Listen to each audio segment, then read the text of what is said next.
You're about to enter into a new world of knowledge, curiosities, and high strangeness. This is a podcast of Straight Up Strange Productions.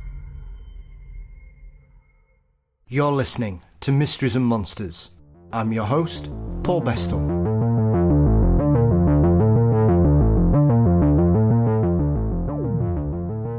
A journey around some of Scotland's hidden haunts is on our itinerary today, as author and the creator of the Eerie Edinburgh YouTube channel, WJ Gilbert, joins me today.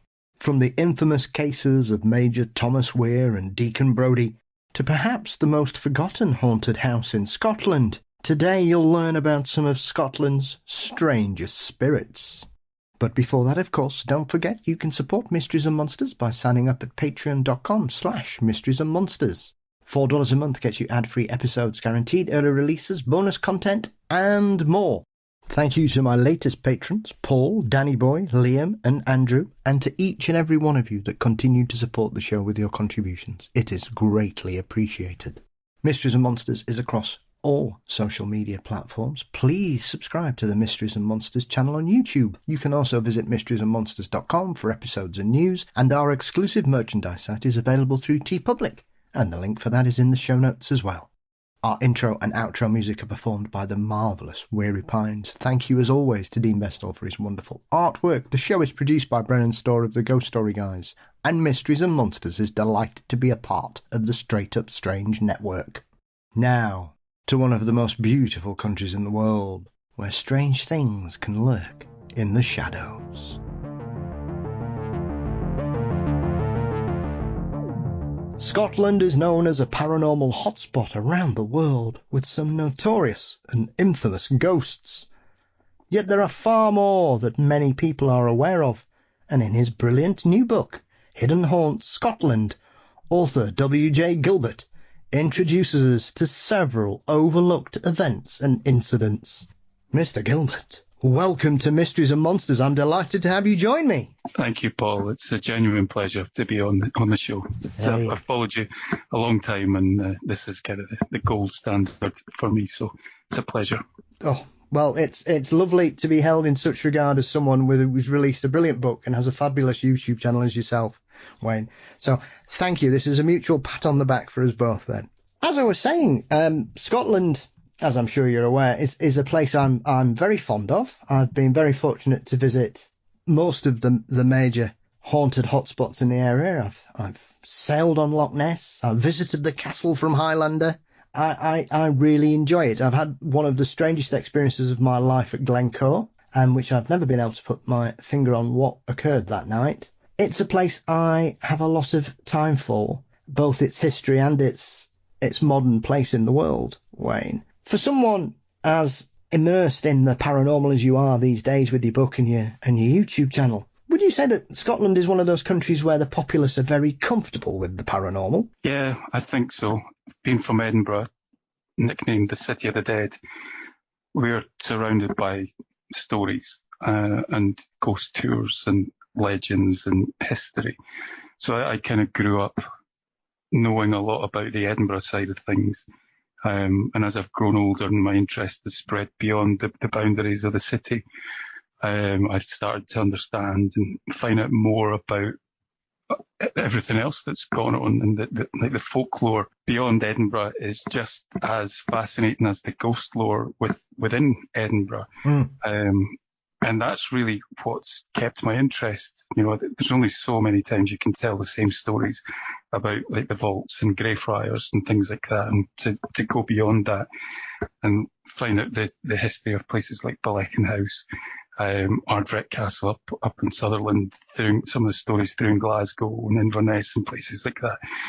Everywhere, you know, beyond the bubble of Edinburgh, everywhere in Scotland is comfortable and are really starting to talk more about the folklore and the haunted history side of things and the mystery aspect to it. So you kind of grow up with the stories and with the legends, and it's nice to see it sort of mature beyond it being like a tourist industry to that kind of embracing of the culture, if that makes sense. It's really nice to see. Do you think how Scotland has shaped itself over the last sort of 30 or 40 years, Wayne, has enabled the populace to try and reclaim their folklore and their past and their history, because as with Wales and Ireland, there are aspects of history where things have been suppressed. People have been murdered for going to the wrong church. People have been told that they must speak English and not Gaelic or Welsh. And so I think as the country seems to have found its footing and begun to stand on its own 2 feet, the same with Wales over the last very similar period as well, it seems that whilst the Scottish have always been very proud of their home country, I think now they're shouting a little bit more about the things that were perhaps frowned upon in the olden ways, and now we're getting a country that seems very comfortable in showing off some of its incredible folklore. I mean, the Kelpie statues that have been built recently are just incredible pieces of art, as well as being quite iconic, I think. And I think that alone, for me, kind of puts a full stop on Scotland's found itself again. Yeah, it's funny you say that. I remember growing up, and I've lived in Edinburgh practically all my life. It was my mum and my sister and I. She was a single parent, and we lived in a housing estate in Edinburgh. So I had quite a working class Edinburgh accent, and I remember always getting a clip round the ear. So you can't, I would run around saying I didn't get what you're talking about, that kind of thing. Yeah. You'll never get a job if you speak like that. So my Scottishness was suppressed, and I had to speak Queen's English, that kind of thing. That's why I probably now have.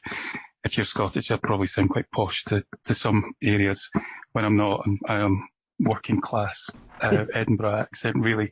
Yeah. So, yeah, there was that, I don't know if embarrassment is the right word, but suppression, as you said, where you kind of had to be North British rather than Scottish. And over the past few years, like you say, that's really changed. I think the example that you gave of the statues of the Kelpies is a perfect example. You only have to go back to the 90s, or the early noughties, where there was the films about the Kelpies, and they're portrayed as like playful water horses, Disneyfied. But the reality of a Kelpie is quite horrific. They would appear as a really enticing looking horse. When you saw it, you felt you had to run up and jump on its back and go for a ride. But what it would do was it would drag you under the water, and it would eat your intestines and leave you there, which is a world away from the portrayal that you see in Disney. So we are rediscovering the true folklore rather than the quaint folklore, the Greyfriars Bobby type folklore, if that makes sense. And it's been embraced and spoken about a lot more. And I think that's a lot to do with things like the popularity of the North Coast 500. It's bringing lots of people over here to the chagrin of the locals at times. But you get a real sense of areas of Scotland where you wouldn't normally, because it's not part of the Central Belt. You're right at the top of the country, where there's so many stories.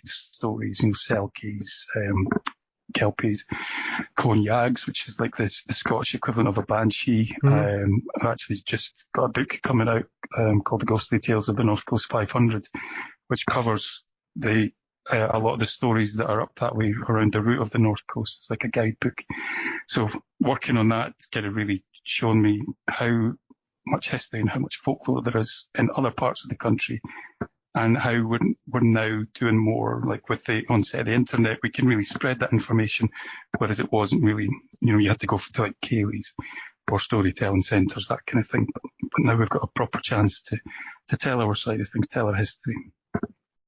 I think you only have to look as well at Scotland's archaeological history as well, Wayne, where you've got some incredible monuments and standing stones and circles, some of the bothies that have been built, some of the acoustic power that these ancient buildings have had. And it just shows you that there's quite a lot in it, because I know often people point back to when the Romans were here and they built Hadrian's Wall to keep you out, but I think it was more to stop anybody getting down, because the Romans were terrified. And I think when you look at that history and the culture and how they utilised their environments and their belief systems and things, and some of these buildings where if you use your voice at the right resonance, it creates this kind of cacophony that sounds almost heavenly to some and hellish to others. There's so much history there that even so, in this day and age, I know recently there was that incredible sort of stone circle that's been uncovered off the coast that seems to have fallen into the sea,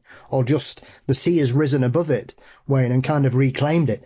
And you just think, well, how long's that been there? Just sat there waiting for somebody to go, oh, hang on a minute, what the hell's this? Yeah, I mean, Edinburgh is a good example of that. We think of Edinburgh as a medieval city. It was medieval for a long time, probably longer than most European cities. But there's thousands of years of history here. Castle Rock, where the Edinburgh Castle is, used to have I think it was a Pictish or Celtic hill fort on it, and the Votadini tribe used to control this area. So you're going back more than 2,000 or 3,000 years worth of history built on top of each other. I was down at Dryburgh Abbey earlier on today, and you drive past Sutra Isle, which is an old, it's the Sutra Pass. It's an old building that was part of I believe, a monastery. But if you look at it now, it's just farmers' fields. But that was once a thriving community of monks and things. So there's, like you say, there's so much history that we've discovered, and so much that you just don't see because it's not there anymore. And you really have to dig deep into it to understand what we were like as a people. It's crazy that we have so many years, but it's only really certain periods that are thought about, like Mary Queen of Scots, Jacobite rebellions, that kind of things. But there's so much to the country. Yeah, I think it is. I think it's one of those things, speaking as somebody that obviously grew up in the English school system, we would often be told about, like you've just said, we'd touch on, say, Robert the Bruce, Mary Queen of Scots, the Jacobites, and maybe a little bit about a couple of other skirmishes and things, primarily told from our side, obviously. And so as someone that loves history and mysteries and folklore and things, it didn't take me very long to realise that we were getting a very piecemeal part of Scotland's history. But it's interesting because obviously I would imagine there was a lot of influence on the education system north of the border from down here as well. When I say down here, we both know we mean London. We're probably practically clansmen, really, aren't we? Us northerners, we're all pretty much in the same boat, really, Wayne. And so I think we sometimes seem surprised, I think, unless we really know a lot, to think, well, it looks like we were all told the same things and we were given these piecemeal aspects of it. And now I think we can go back and find out, because it seems like history seems to jump 200 years in Scotland for major events. And yet you think, well, these things just didn't pop up. It weren't like waves. It was always there. There was just certain things that seemed to catch the national attention rather than the history of the country. Yeah, it's a very good point. I remember being in primary school and learning about the Battle of Hastings and the Battle of Stamford Bridge, and learning about Bannockburn. I didn't learn about that until after I left school. The Battle of Stirling Bridge was touched on. But we learned a lot more about English history. And that's not to say that I didn't enjoy that. I love all aspects of history, and England has a fascinating history as well. But it kind of felt like we were to be taught one way, and there's so much more that goes on. Like you say, there's this whole period where nothing really seems to happen in Scotland. And, if you dig only back 200 or 300 years, Scotland, Edinburgh in particular, was seen as the I can't remember the phrase for it, but the shining light. We were seeing it as like one of the focal points for the great thinkers. We had the medical breakthroughs and geological, the geology that was being studied in Edinburgh became something that impacted how rocks and the earth was studied across the globe, which doesn't make any sense, but hopefully you understand what I'm trying to say. But it does feel like we haven't in Scotland learned enough, or when I was at school anyway. I think it's different now. I've got a couple of kids and they talk in depth about some of the stuff that they've learned.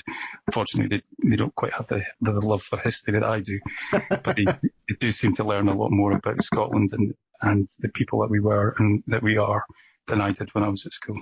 Yeah. Well, I think it still surprises me, and I think the first thing I want to touch on before we dive into some of the incredible stories that you've included in this book, and as you touched on earlier, I think everybody's heard of the McKenzie poltergeist, and depending on how well you want to research something, the real version or the Hollywood version that seems to be the more popular aspect of it. And as you say, Greyfriars Bobby, even I knew that was nonsense, Wayne, when I turned up, right?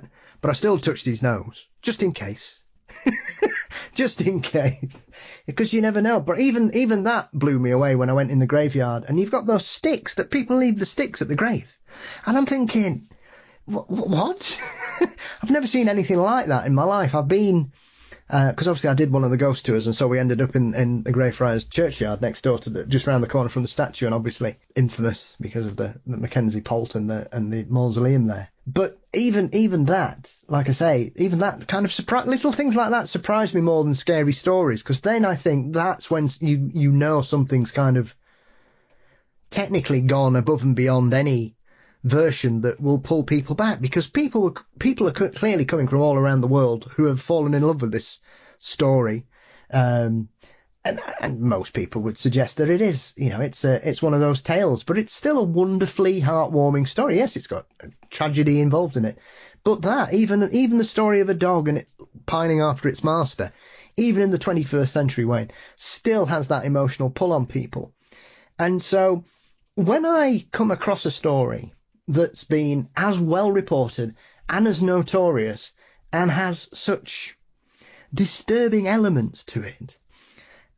When I first came across this story, and it's only probably 3 or 4 years ago when I heard about it on Richard McLean Smith's Unexplained, was The Wizard of West Bow. And when I saw the episode title, I thought, well, what's all this about? Is it like Scotland's version of John Dee or something like that? And after about 10 minutes, I quickly rearranged my opinions, and I thought, what the hell is going on here? And why have I not heard about Major Thomas Weir before? Because this is the kind of story that blows your mind, because you can't. I know it's like nearly 400 years ago since it all sort of came crashing down around the Major. But still, it's one of those stories where I've had to double check things, even though Richard's such a good researcher, and I know he usually gets the vast majority of information correct, as we all try and do, well, most of us. And so I'm stunned by this story. When I came to Edinburgh, it was the first place I visited, Wayne, because I had to go and stand there and think, bloody hell. Yeah, I love this story. So Thomas Weir later became known as the Wizard of West Bow, but in earlier life he was known as one of the Bowhead Saints. So the Bowhead is the West Bow area, and the Saint is a sobriquet for passionate Calvinists, of which Weir was. Now he was born, I think it's in 1599, on the west coast of Scotland in the village of Carluke. He was born into a wealthy family. His father was the Laird of Kirkton. His father was quite a notorious character. He was known for treachery, and his mother was said to be a renowned clairvoyant or a sorceress to others. So he had quite a dysfunctional, to use the modern phrase, upbringing. And he had a sister called Griselle. So there was Thomas and Griselle, and they moved to Edinburgh in the 1700s. I think it was around 1649. Now, Thomas had quite a distinguished military career up to that point, and he was a deeply religious man. I think he fought in the Irish Rebellion before joining, if memory serves, the anti-monarchy Scottish Army. So that's the kind of character that he was. And being a Bowhead Saint, he very, very religious. He used to hold sermons within his property every Sunday. People of stature and wealth would come and listen to him speak. And towards the end of his life, I think he was around 70 or 71, I think, he basically was holding a sermon within his house, and he stopped what he was doing and admitted that he was in league with the devil. He was having an incestuous affair with his sister Griselle, that he was having his way with animals. He would be carried to Musselburgh on the outskirts of Edinburgh in a coach that would come thundering through the sky, a flaming coach, and pick him up, and all of these scandalous accusations that he was making about himself, as was the way, probably still is the way, a lot of famous people in Edinburgh at the time, and a lot of important people were shocked by this, and the first reaction that they had was they had to cover this up. They couldn't get this out. They thought he'd gone mad, but he was adamant that this was the truth, that he had a walking cane that would walk in front of him when he was walking down the street and all of this sort of stuff. So once he'd admitted to that, he was tortured. He gave up Griselle. She was elderly as well. She admitted to this also. And they were both executed. He was strangled at a place called, I think it's Shrub Hill, and Griselle was burnt in the stake just along the road from where I lived down in Leith. But the thing that always kind of sticks with me is basically his last words were, "I've lived as a beast and I must die as a beast." But once he'd been executed, all of these stories used to come out that people would walk past his house and they would see like parties being held with witches and people floating. A 12-foot witch was seen in the close that his house was situated on. And to this day, his sister's face, Griselle, is seen in the Grassmarket area of Edinburgh. She appears in windows and her face is on fire. So there's all these stories that came out after he admitted to what was happening. But the really interesting thing is his house was thought to be lost. They thought it had been knocked down when they redeveloped like Victoria Street and areas of the Grassmarket. But it was rediscovered. A section of the house was rediscovered in what's known as the Quaker's house. I think in the 1990s or the noughties. And that the building that is now there is notorious for ghost sightings, and it's a tall person, probably from the 17th century, that walks about the building. So he seems to still be lingering, and his sister as well still lingers about too. I think the thing that's always struck me about it, Wayne, is how he got to this point in his life where he just decided to confess. Because as you say, he was held in such high regard, and people feared him as well as admired him.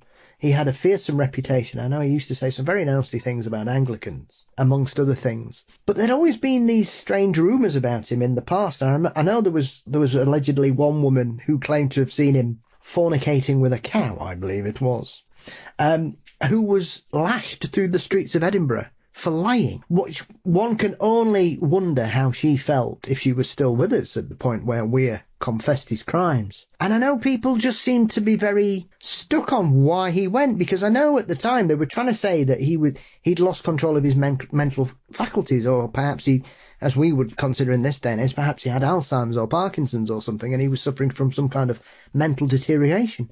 But he was steadfast in it.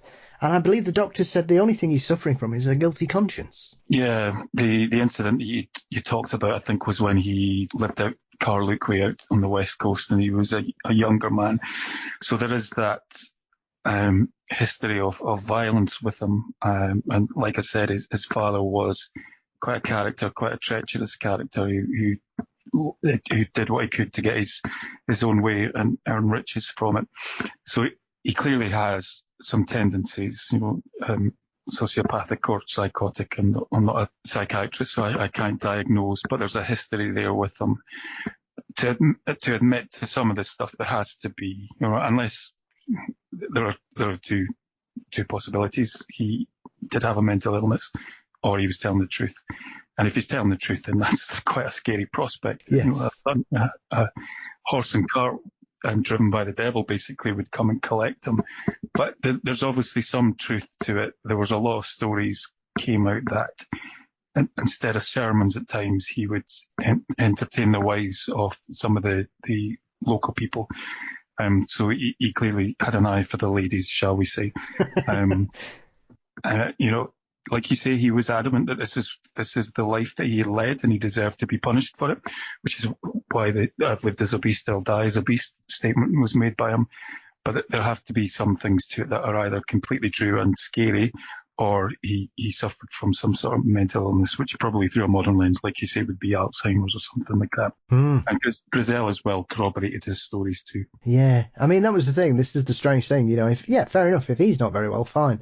But if your sister's saying everything's true, and then I think he had another sister called Margaret, and she said, oh, well, I actually caught them in bed once, and just didn't think anything of it. And you're like, right, okay, I think we just need to shut the door on this family. They're all a bit strange. But it's surprising, because I don't know, early 19th century, one of Scotland's greatest authors, Sir Walter Scott. One of the aspects of his writing I find quite interesting, Wayne, is he gets overlooked because he had in regards to the work he did in regards to the supernatural and folklore, everybody sort of remembers him for his great novels such as Ivanhoe.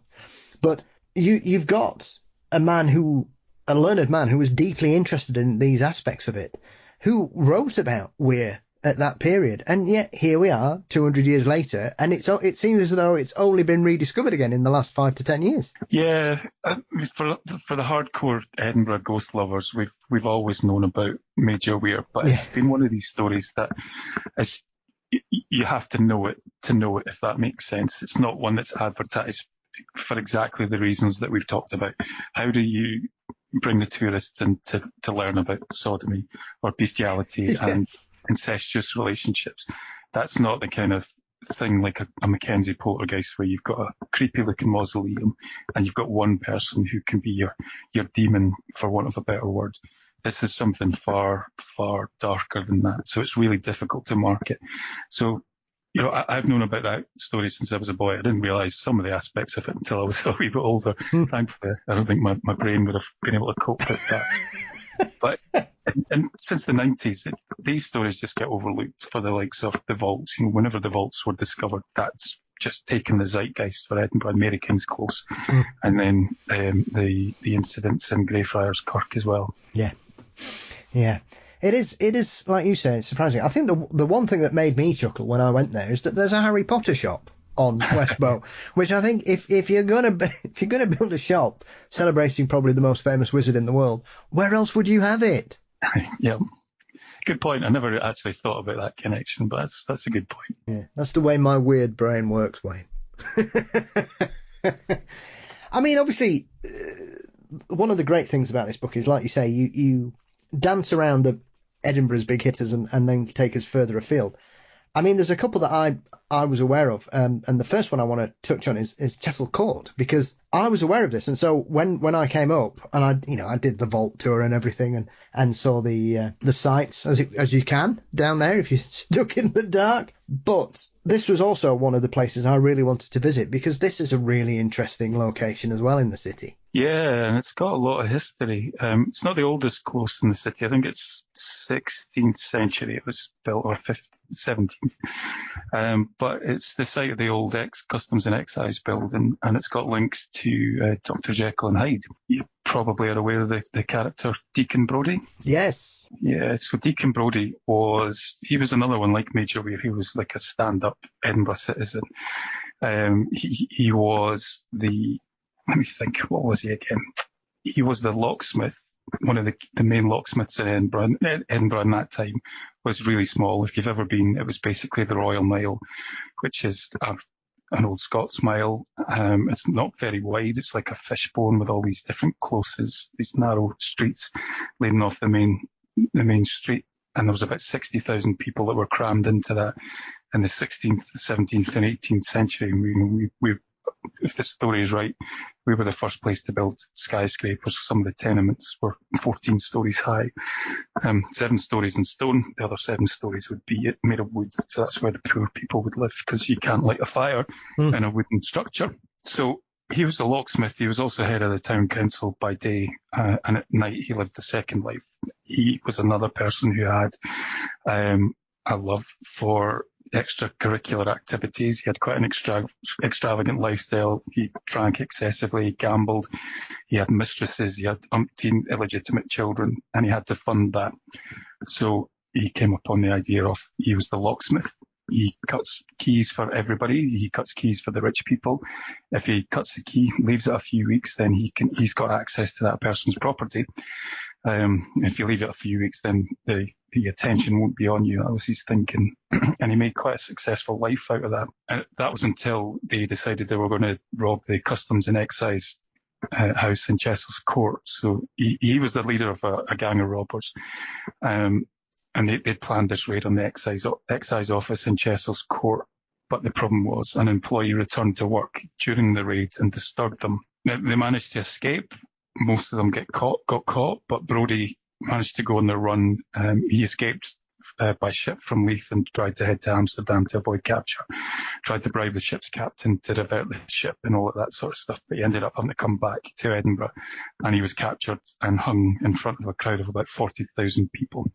So that's kind of the proven history of Tesle Court, but it's also got a really interesting haunting to it. And it's known as the Lady in Black of Tesle Court. And I've got a friend who's got a connection to it as well.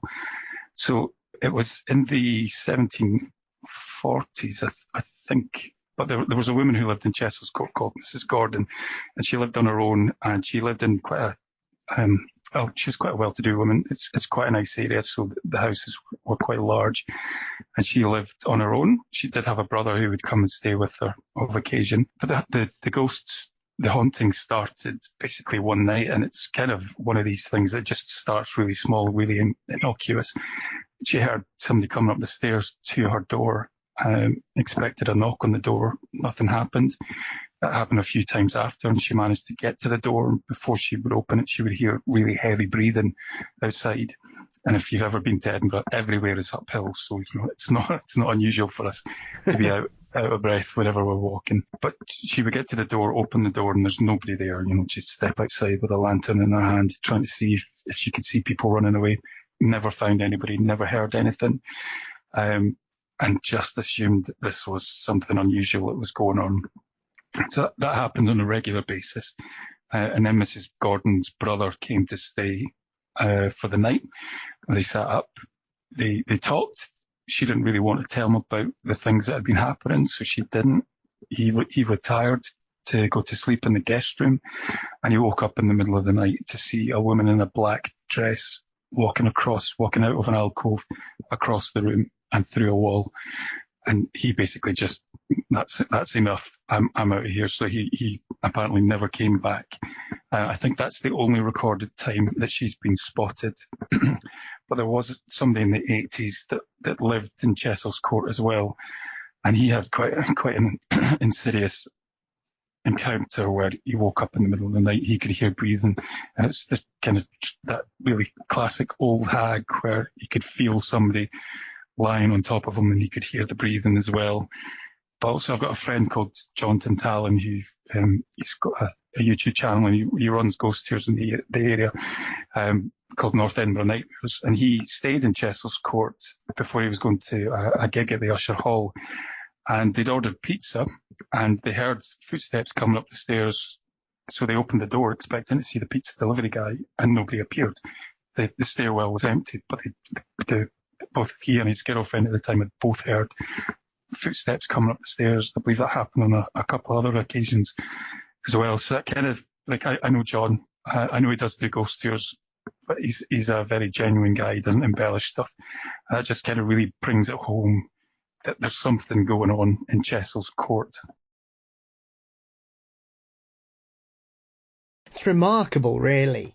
And like you say, I think the area is full of these wonderful sort of glimpses back into the past, where even now, as you say, even as in a city that's been as redeveloped as well, Wayne, as Edinburgh has over the last 150 years, it's peculiar in some aspects just how connected the past seems to be with the present near enough every turn you take when you're walking around Edinburgh. Yeah, what my favourite story from the Royal Mile in Edinburgh is Queensbury House, and that has the past and the present. The irony of it was owned by the Marquess of Queensbury, who was a key figure in the Act of Union in 1707. He was one of the people that really drove for that to happen, which was really popular with the landed gentry at the time, but really unpopular with the ordinary everyday people. So when that happened, there was either riots or celebrations, depending on which class you were at the time. And the irony of it is now it's one of the buildings used in the Scottish Parliament. I think it's where the secretaries are based. So it's gone from being a pusher of creating the union to this independent Scottish government now. But that's got an incredible history to it. So the Marquis had a son. This is kind of similar to the stories of Glamis Castle, if you know those stories. The son at the time was considered, and I'll use the language that they used, was an idiot, and he was a violent idiot. So he had to be locked up for his own good and for the good of the people around him. When the Act of Union was signed, the Marquis and his family left to go to a celebration. The official story is it's a street party, but I don't think that would have been the case in Edinburgh at that time, because it was really unpopular. So they left, and they left the house in the care of the kitchen boy, and the son was left locked up in his room in the basement. When the family returned, when the Marquis returned, they walked through the door, had this lovely sweet aroma, I think, and the kitchen boys knew we were coming back, has cooked us a dinner. They walked into the kitchen and they found their son had escaped and had murdered the kitchen boy and was roasting him in the fire. Which, as a kid growing up, that's just the perfect story to catch your imagination. And it wasn't until maybe 10, 15 years ago that I found out that it's actually haunted as well. And the stories I can't find, and this is one of the reasons that I really wanted to feature this in the book. But after it stopped being a townhouse, it was used as many different things. I think during World War I, it was used as like a hospital. It became a care home for elderly people from the 60s through maybe to the 90s. And I remember reading somewhere about the experience that the nurses had in the property. And they would tell stories about they were slapped and violently attacked. And the one that sticks out was that one of them was pinned against a wall by a black shadow. I can't find record of that anywhere. I definitely read it, but there's nowhere around that. So I kind of wanted to feature that in the book, so it's in print and it's going to be around for as long as the book is in print. But also the kitchen boy is said to be seen in the what was the kitchen, but is now the bar of the Scottish Parliament, and the fireplace is still. It's not in use, but it's still a feature. In the bar, if you go online, you can see pictures of the fireplace, big, huge stone fireplace, as you would expect from a 17th century townhouse. Yeah. But it's a cracking story, and to find it it's haunted as well just gives it that wee extra edge. Well, to be fair, Wayne, I'd be more surprised that it wasn't haunted based on the events that happened, because, I mean, this is one of the things I think that's quite surprising about Edinburgh, that you've got these extremely bloody crimes throughout the period of around 100 years. Obviously, we've got this and the fact of the establishment cover-up. I mean, I think that James passed away quite young anyway, didn't he? Because he was clearly very ill for whatever reason. But, I mean, I'm laughing because I'm frightened, I think. I mean, to be caught cooking and eating a member of staff is quite terrifying. And you would imagine something like that must imprint itself, if we are to believe in things like the stone tape theory, or the very essence of that particular building, because it's still with us. And when you look at some, as we mentioned, Thomas Weir, and then you've also got Burke and Hare, there are some notable cases in Edinburgh which I think kind of propel some of these historical events to different levels, because there's, as I said, Weir, the story about Queensbury House and James, the son, and Burke and Hare, these are all factual events. There's no flim-flam here at all, Wayne. These are shockingly abhorrent crimes of a variety of natures that are well reported. And the one thing that seems to connect them as well is, and you were referring to some of the educational and archaeological advances that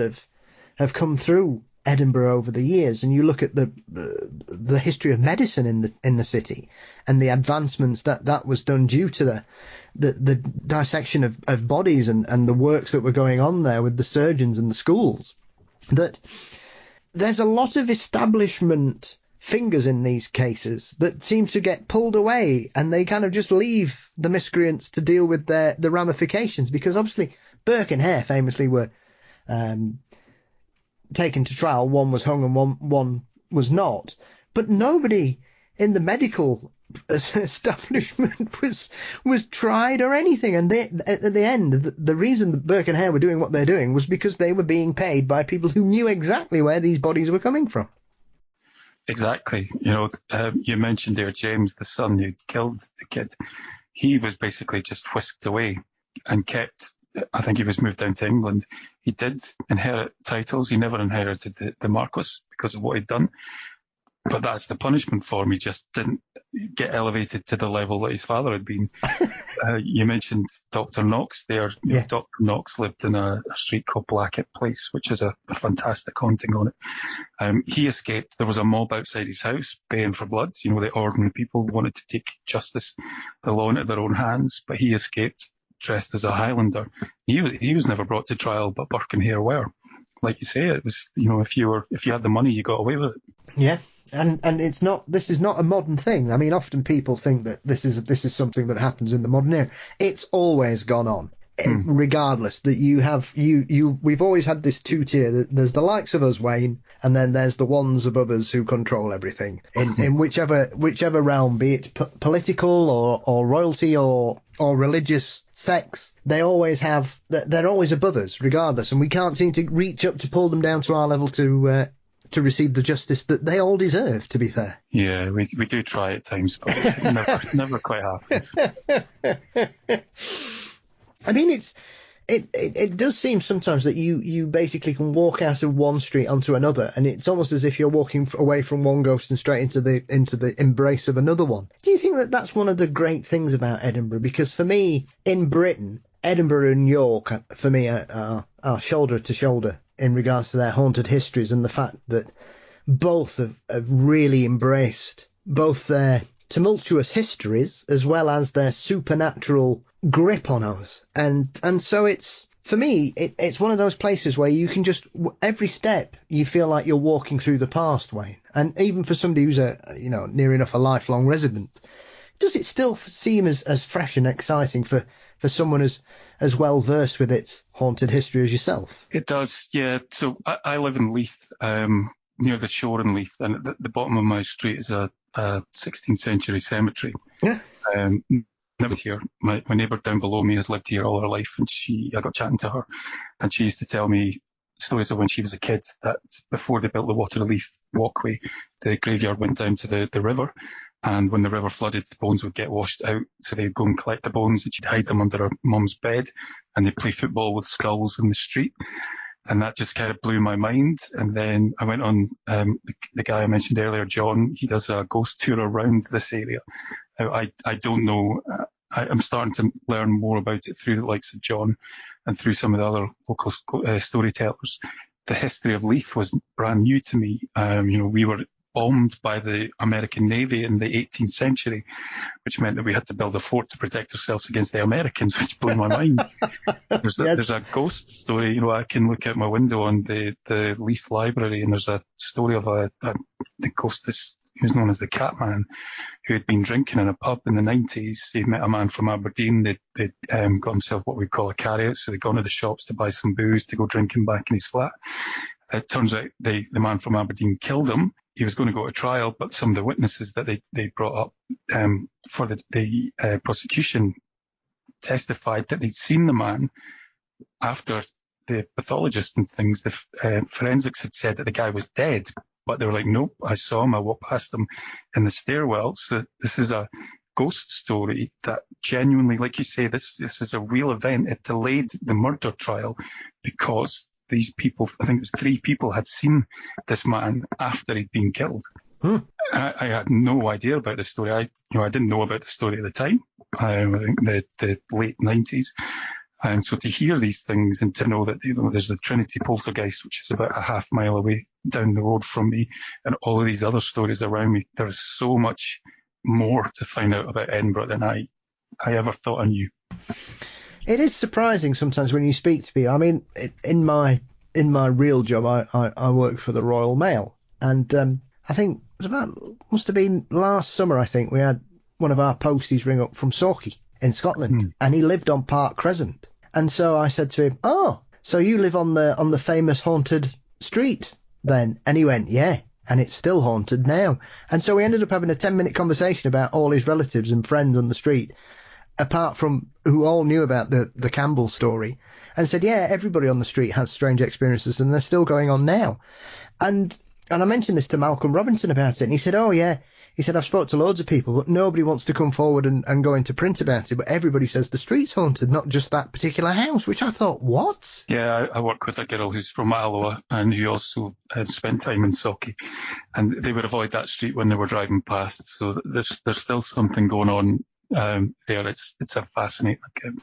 Yeah. I love it. Oh, absolutely. It's an incredible case. If we could only find that lost BBC footage, Wayne, as always the case with some of these things, it's so tantalising. But I think one of the other great aspects of your book is that, yes, we talk about some of the lost or perhaps overlooked cases from Edinburgh and the surrounding areas near enough, but you've also got this wonderful part 3 where you're talking about some other hauntings across Scotland, and there's a wonderful paragraph at the beginning of it that says, my love for a good ghost story is almost eclipsed by my passion and enthusiasm for exploring this truly magnificent country.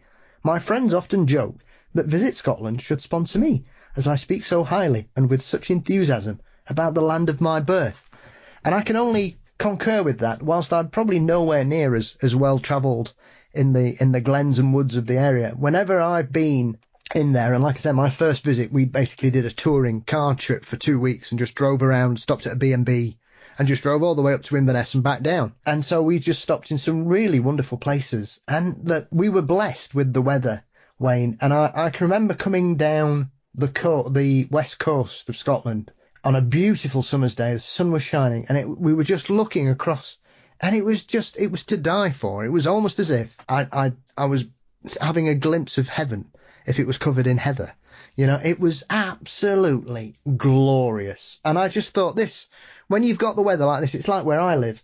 When you go out into the peaks or onto the Pennines on a beautiful day, it makes you just feel really alive, if that makes sense, because it's phenomenal. And then when you've got some of the wonderful places and vistas in Scotland that you guys have, I can only imagine what it's like to really get tramping out there on occasions. Yeah, Scotland in the sunshine is just like you talked about the west coast there. If you go up to the northwest, some of the beaches like Camastarroch Beach near Arasaig, Achmelvik and Clashtoll right up north. If you didn't put your feet in the water, you would think you were in the Bahamas. Yes. Until you put your feet in the water and it feels like you've got an ice cream headache in your feet, you wouldn't know any different. Yes. But we have that aspect where the sun is out, everything is glorious. But it's one of these strange countries as well that when it's miserable, when it's dark and gloomy, it brings out that other aspect of it, that mystical aspect to it. So, Billy Connolly's famously said, there's no such thing as bad weather, there's just the wrong clothes. And he's absolutely right. I used to tell my kids that I've never gone for a walk in the woods and come out in a bad mood. And it's true. Anywhere you go in Scotland, it's surprising. For a wee while I lived out in West Lothian, and I thought West Lothian is just industrial and there's not much to it. But there's such amazing walks there and, glens and things like that. You just have to look for it and be adventurous. But Scotland as a country, I just absolutely love. I'm so used to going to places like Pitlochry and Blair Athol and Perth, right in the centre of Scotland, which is big tree country. And that's picture postcard Scotland. That's where Schiehallion is, Loch Tay, Ben Lawers, places like that. But when you venture out, and being an East Coaster, I always thought that the East Coast is better than the West Coast, and I was very, very wrong when I went out to the West Coast. My first realisation that this is a special country was in 2006 when my ex-wife and I went to a place called Gia. I remember driving through near Araka, probably up the A82 along the Rest and Be Thankful. And even though I was driving, I was like in awe at the mountains that I was driving under. And that's when I really started to feel connected to the country, out with Perth and Edinburgh, and just had that, I have to explore this more. And being a young dad, I didn't cope very well being I was a teenager until I was about 32 in my head. Yes. I needed to find something that didn't involve me going to the pub, and I started to go hill walking. I tried the usual, Munro bagging, which is great. I really, really enjoy it until I just rediscovered that I have a terrible fear of heights. Yes. And being 3,000 feet up a mountain doesn't help with that. No. So I'd start to go around like the glens and the longer distance walks, and I'd be passing places like there's what's the walk that I do? I can't remember the name of it, but it's near Dunkeld. And I remember reading the map after I'd done the walk, and there's like Robert the Bruce's cave, and all of these things that I'd walked past that I had no idea they were there. And that's when I started to really read up on the area and the land that I was a part of, and just really fell in love with it more so than I had been. It's such a wonderful country. It is surprising, I think, sometimes when you, like you say, when you discover things like that. I've always enjoyed getting out, and living in Sheffield, I'm quite spoiled because everything's fairly close. So I walk most places if I can. I walk to work, or walk from work. I'll walk into the city centre. I'll walk into some of the suburbs and do some bits and bats. I'm very fortunate in that kind of regard. And I think when you start spreading your wings a bit further and appreciating things that are a little bit further out, you suddenly realise just how fortunate we are when we live in such places, I think. But then on top of that, like you say, you suddenly realise that you're walking through history, or you're walking past places and where certain events have happened that have of massive historical significance, that if you hadn't started walking there and looking for roots, then you'd just be oblivious to it all. And then I would imagine, as you've developed it and got the route, and it becomes one of your favourite sort of spots to stretch your legs and clear the mind, I would imagine you then get sort of laser focused on where certain things are, and trying to find these locations to give it even more depth and clarity. Yeah, I mentioned Pitlochry and Blair Athol earlier on, and there's so much history there. I first went up to Pitlochry in 1984, so I think I was 9 at the time. My mum bought a book called Scottish Ghosts that I've still got the copy, and it had a story called The Death Bogle of Pitlochry, so that took my attention. The death bogle is like a banshee. If you see it, you're supposed to die. Yes. So I was always terrified. What if it was seen at a crossroads? And I was like, I don't want to go to any crossroads in Pitlochry. But yeah. Thankfully, I've never seen it. But if you go a little bit further out, you come to Killiecrankie, which has a famous battle from, I think, maybe it's 1689, where it's the first Jacobite rebellion, where Bonnie Dundee's Jacobite troops defeated the government troops. And I just, the thing that I loved about that, Killiecrankie had a visitor centre that had, is it called a diorama, when it's like a model with all the little figures of the battlefield. And as a kid, I loved Meyerfix models, so I was fascinated by this model. I remember it. There was an Englishman had a Jacobite up on a pike, up in the air, and it was gory, and it was violent. Violence, maybe not the right word, but it just captured my imagination. So that was Killiecrankie. And then I started to find out more about the history of the battle, and the standing stone that I drove past to get to Killiecrankie, that's where Major Dundee was shot and mortally wounded. And then the old kirk that I would walk through when I was walking up Glen Banby, St Bride's Kirk, and that's the kirk where Bonnie Dundee is buried. When you walk the Linnatumel, there's a slab, a big stone across the walk, and that's where one of the, I think it's Captain Balfour or something like that, where he was a government soldier, where he was shot and killed, and that's where he fell. So there's all of these little things that when you really start to pay attention to it, like you said, you become laser focused in it, and you really start to get a real appreciation for the things that our ancestors went through, and the history that you're walking through at the time really brings it to life. I mean, I adore books like this, Wayne, as well, because I always think I'm quite well versed, but I'm always very aware of, I know next to nothing really. and so when I discover new things, I'm like a little kid again, like you say. I'm still a teenager. But I spend a lot less time in the pub now. I'm just reading about ghosts and monsters instead, I think, and obviously going out for long walks with my dog and stuff. But I was very taken aback in this chapter where we're talking about some of the further flung hauntings away from Edinburgh, where you talk about this notorious house in Grand Tully, which was apparently the most haunted house in Scotland, but it seems to have completely fallen off the map, literally, because it seems as if it was notorious, but because of what happened and how it fell into disrepair, people seem to have completely overlooked it these days. And it's weird how these places that you can find them if you look for them from a certain point. I think that it seems that modern history has left them behind, and then somebody will rediscover it. And this seems to be exactly that kind of case here. Yeah, that's Ballechin House. And Grantley, you fell into the trap that I fell into when I did the video on it. It's spelt Grand Tully, but apparently it's pronounced Grantley. Right. Well, hey, it's all knowledge, Wayne. Yeah, one of the people that commented on the video pointed that out to me. So politely, I'm sure.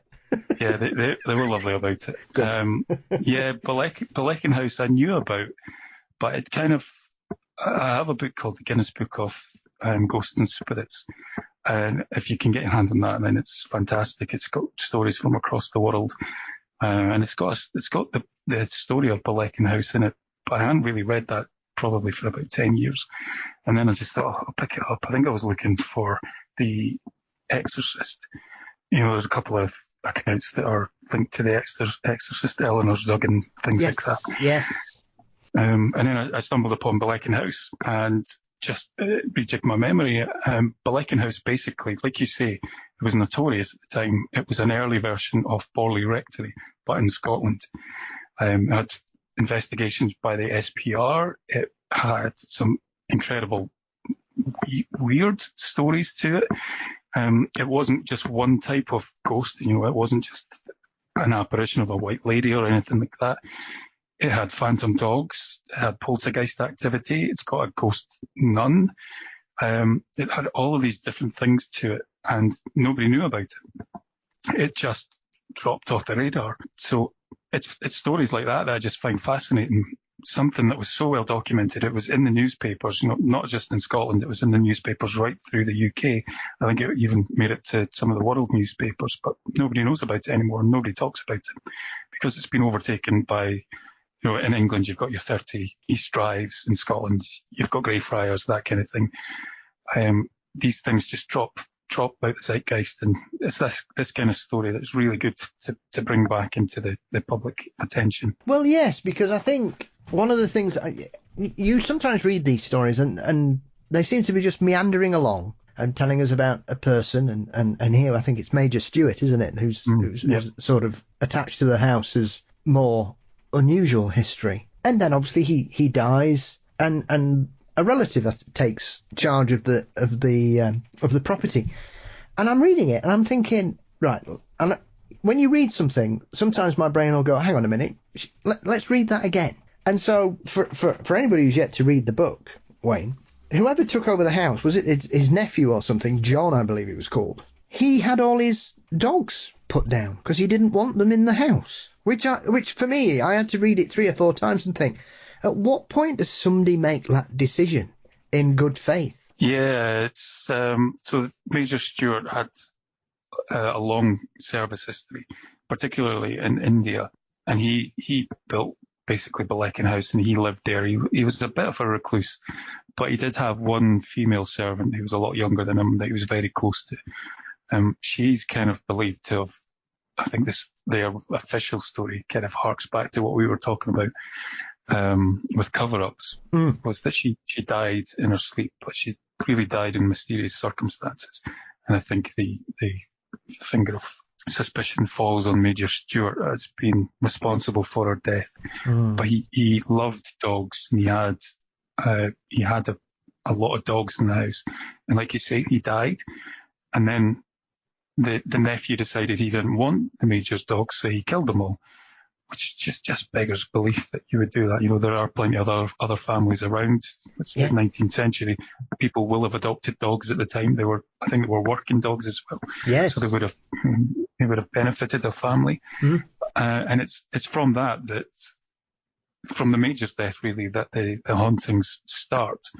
But when I was researching this, I remember being in my work and just making a throwaway comment that I couldn't pronounce Ballechin House. I thought it was Ballechin House, even though I'm Scottish and the CH is but I mentioned that, and a friend that I was sat next to called Jess, she was like, oh, my granny used to work there.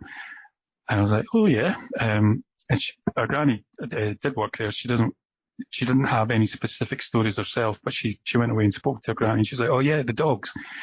And she was aware of the stories of the dogs, the ghost dogs that would haunt the place. The people would hear growling and things like that. I think this is maybe some justice being served, but if memory serves, the nephew died in London. I can't remember if it was him or if it was somebody else associated with it, but that was at the same time that there was loud bangs heard within the Blechin house, so it was seen as that was signalling the death of this person who lived in the house.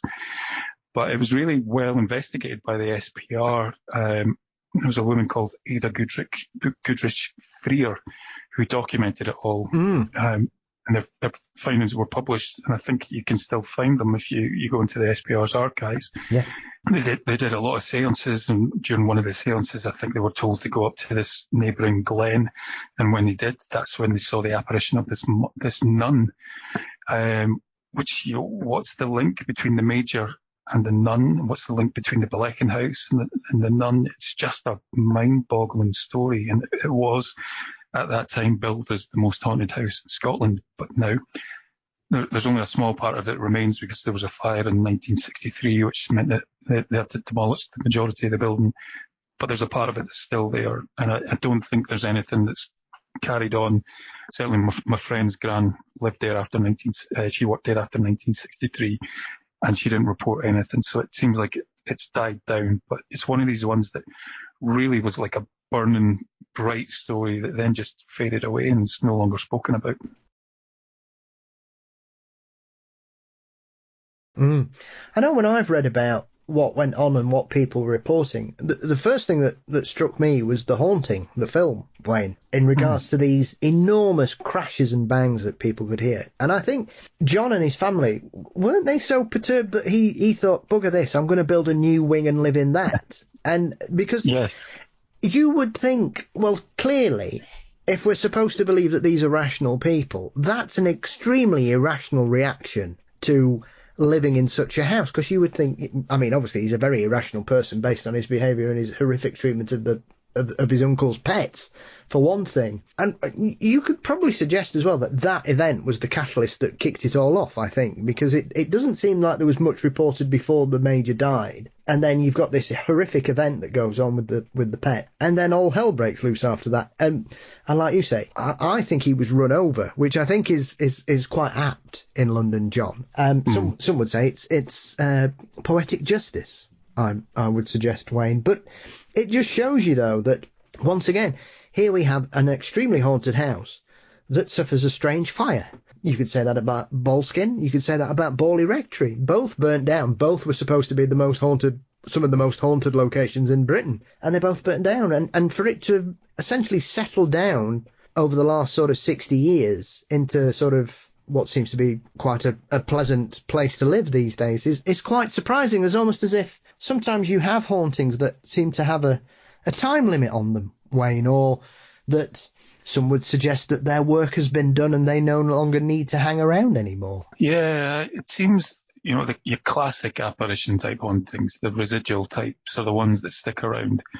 It's the ones that have that unusual element to it, like Blechin House. There are multiple different types of phenomena happening there. Bangs, poltergeist activity, apparitions, all sorts. They're the kind that kind of, like I said earlier, burn bright and then just die out. I do know of the Parliament Square haunting that I'm currently researching that is ongoing. It's a little bit hearsay, but it's a property in quite an affluent area of Edinburgh, central Edinburgh, that a couple of people moved into in the early 2000s, and they had some really strange events happening there. And they ended up fleeing the property, basically. There's two people. One of them was a BBC journalist who lived in the flat opposite the person who submitted the story, and she's corroborated it. But they're still friends with people who work in the area, and the properties went up for sale, and they couldn't sell it. It went for let, and it's always up for let, which is similar to, I don't know if you know the story of Learmonth Gardens with the Seaton family stealing the bone from ancient Egypt.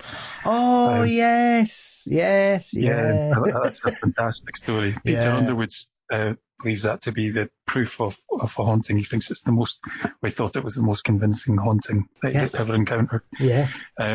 That's another property where it's a townhouse. I think it's on 3 or 4 levels. It's been split into different flats now, as is the way with things. But there's always a property that's for sale or for letting there. It's like people don't stay. So these are a couple of stories that kind of contradict what I said earlier. That's the really unusual types that seem to burn bright and then die away, whereas the more traditional romantic lady in white or the lady in black seem to carry on for hundreds of years potentially. Yeah. I mean, there are some of these strange stories. I mean, the one about the Isle of Skye, about the camper having the shock of his life, is one I had read, and I'm not sure where I read it, but it was quite a while ago. But it is one of those that you will occasionally stumble across these stories of people who seem to, almost as if they've walked into the past and find themselves in some kind of clan skirmish or a Highlander battle. And they're like, what the hell is going on? And this is the Skye one. I always thought it was one of the most well reported. But after reading your book, I was looking about it, and it seems to be one of those, once again. I think because it's of where it is, a lot of people lose focus on it because it's not happening in Edinburgh or Glasgow or near Loch Ness. And therefore, for some people, well, that's all there is to Scotland, isn't it? Yeah, I do like the meme that somebody's drawn a map of Scotland and it's basically Edinburgh and then the road to Skye. Skye, it cracks me up. There's so much to Scotland, Glasgow, Stirling, so many places that you could stop off on the way. But yeah, Skye is, if you live on Skye, they'll tell you that they're overloaded with tourists. I think people go to there for the natural beauty of the area. It's a stunning place. I don't know if you've ever been there, Paul, but if you get an opportunity, then I would definitely head to Skye. I'd prefer Lewis and Harris, but that's just my personal preference. Skye's lovely. So people aren't really going for like the ghost stories. They're going for the natural aspects and maybe a little bit of the folklore, because Skye's full of folklore. Lots of stories of fairies and things like that. You've got the fairy glens, the fairy pool. So you do have that kind of more folklorish aspect to it, but it also is a very haunted place. I've got a good friend from Skye called John, who I lived with in the mid-90s, and he used to tell me stories that he lived in Dunvegan and he worked in Dunvegan Castle, which is notoriously haunted, and they would walk across the moors at night and they'd see effectively like will-o'-the-wisp flitting in between the trees or the vegetation and things like that. And he's also had experiences where this event that you mentioned, which is a place called Sleagakin, and it's the Phantom Highlanders, I think is the story that you're referencing, which was reported by Sir Patrick Skipworth. If memory serves, he was quite an experienced outdoorsman, and he was also, I think he did a wee bit of acting, and he was a geologist, if memory serves. He camped there in the 1960s with one of his friends, and they camped in, is it Corryfee Glen? Somewhere in Sleagakin anyway, I can't quite remember the name of it. And around about midnight, he got out of his tent and he basically witnessed, like you said, a vision from days gone by. He saw lots of men in Highland attire kind of crawling their way through the heather up the side of a hill, not making any sound, and then they disappeared. He called out his friend from his tent, and they both watched this event happening, which is just crazy. It's like a time slip, as you said. But if you look a wee bit more into the history of Sleagakin, there's also the ghost car. Now, this is a fascinating story. I actually found a video of this on YouTube, and if you get a chance to look for it,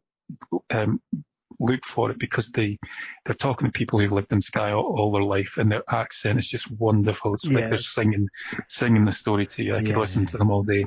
Beautiful. But I think it's a 1934 Austin car is seen basically flying about these country roads at breakneck speeds, and people will pull over to let the car past, and it doesn't appear, it gets lost behind a bush, that kind of thing.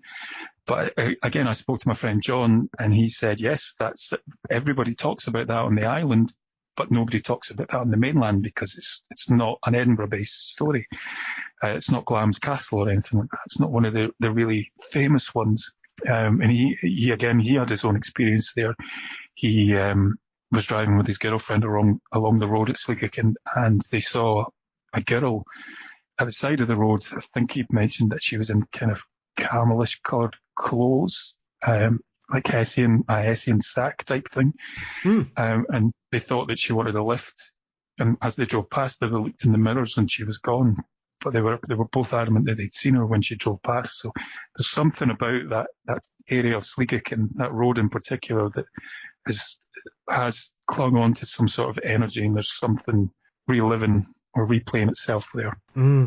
I always find ghost car stories fascinating, Wayne, because it kind of takes ghosts to a different level, because people often will say, oh, well, ghosts are people or animals, and then you will stumble across these stories like this ghost car where people can tell you exactly the type of car it is, and in this day and age that's going to be extremely distinctive anyway. You know, even cars from the 1970s. I mean, there's a guy around the corner who's got a Ford Cortina outside his house from about 1976, and it always makes me smile, Wayne, when I walk past. It's a Ford Cortina, it's not like it's a Ferrari or a Porsche, you know.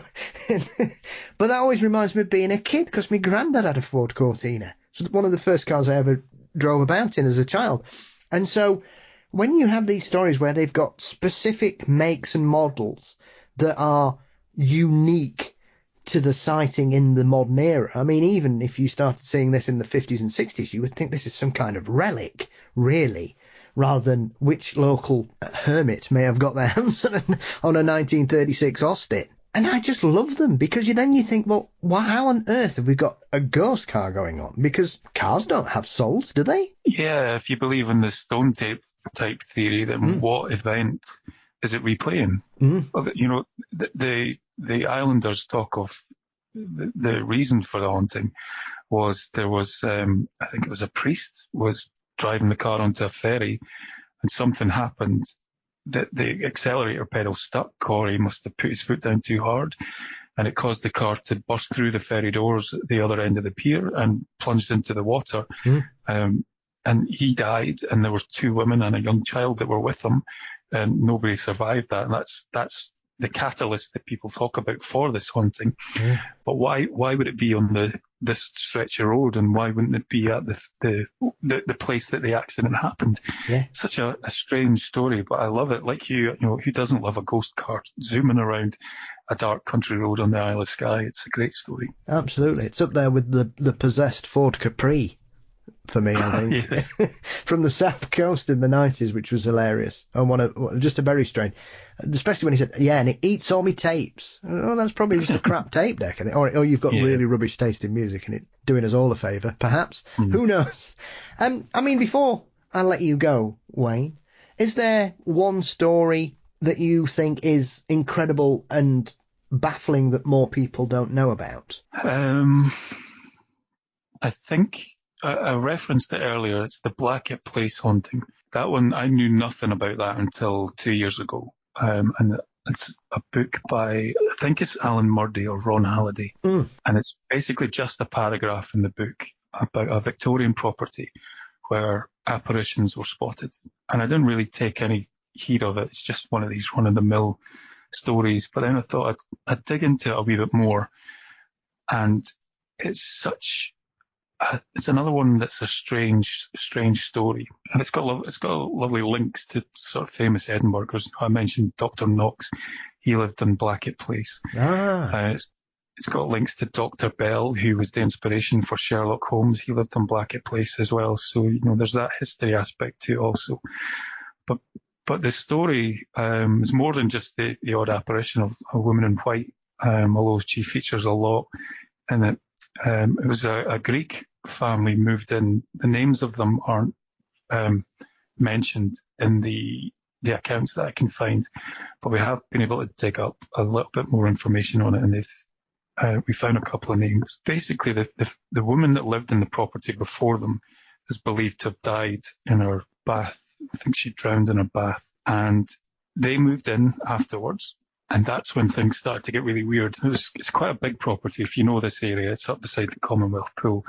And the properties there are Victorian Georgian style, big houses, impressive houses. And I think it's one of two houses, and both of them look like they're haunted houses, which just makes it an even better story for my liking. But there was 3 daughters that lived in the house along with the mother, and they had a schoolroom. And one of the daughters seemed to have it worse than others. She would see the ghosts, and she could kind of black out at times. There was one occasion where she felt something on the back of her head, and I think she blacked out. But she would see this woman dressed in a white dress. I think she had a veil over her head. She would leave the schoolroom, or she would be seen walking up the stairs and seen standing at the top of the stairs looking down at them. All 3 of the daughters saw this. The servant saw the woman as well. So it feels at this point it's just a traditional woman in white ghost story, but she's seen on regular occasions, constantly, to the point that the family just now kind of accept that this is part of the house. But I think it's the mother who was in possibly the study, was sat in the room on her own, and the door to the study opened, and a man's face appeared from the side of the door, and she described him as kind of devilish looking with yellow skin, which is quite a horrific kind of thought. There's an intruder in your house, and not only that, he's yellow, not normal. So yeah, that's a story that I just, when I read it, I found the letters from the sisters to the Society for Psychical Research, and I was reading them. It's written in Victorian language, so it's quite hard for the 21st century brain to make it flow the way that we normally would. But the way that they talk about it so matter of fact, I was just blown away by the story, and it's now become my favourite Edinburgh story. It's a fascinating story. Fabulous. Well, Wayne, thank you so much for being such an eloquent and informative guide to some of your favourite cases and locations in and around Edinburgh and beyond. Where can everybody get hold of your latest book and follow your incredible YouTube channel, which dives into some wonderful stories from all over your glorious home country? Thank you, Paul. So you can find the book on Amazon. We sell through Beyond the Fray Publishing, a wonderful bunch of people, but you'll find it on Amazon, or you can find a link to it on my website, which is just eerieedinburgh.com. And the YouTube channel, as you said, is Eerie Edinburgh. I'm also on Instagram and Twitter, or X, if you call it X. Just look for Eerie Edinburgh. Fabulous. Well, I'll put links, as always, in the show notes for everybody. And once again, thank you for joining me for the first time. Thank you for your support of me and the show. It's always humbling to speak to somebody who enjoys what I do. It makes it all worthwhile, Wayne. And I wish and look forward to the following volumes, because I hope this will be the first of a series, and you will continue to enthrall us with more lost ghost stories. Yeah, thank you. I'm actually writing the follow-up book, which will be moving south of the border to England. So I've got a good few stories on the go just now, but if anybody has any stories that aren't really spoken about or known about, then please do get in touch with me. Thank you again, Wayne. It's been a pleasure. Thank you, Paul.